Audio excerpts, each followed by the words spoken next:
Yeah, good morning. And I can tell you that that curfew expired at 5 o'clock our time this morning, and authorities say 4 people died. Dozens of people had been arrested, including more than 50 arrests that have been related to curfew violations. We also know that more than a dozen police officers were injured. All of this happening as those pro-Trump demonstrations turned into riots at the U.S. Capitol.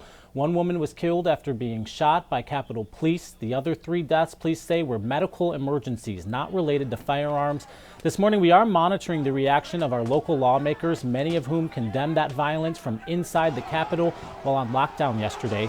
Both Republicans and Democrats speaking out, urging the president to call off those objections to the Electoral College votes. Representative Gwen Moore saying on Twitter, quote, "We cannot allow domestic terrorists to stop our democracy," end quote.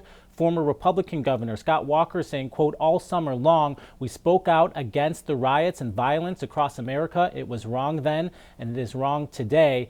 Here's some more reaction from both sides of the aisle. It's a disappointment when today should be a day of celebration of the time-honored tradition of the peaceful transfer of power. I have not seen anything like this since I deployed to Iraq in 2007 and 2008.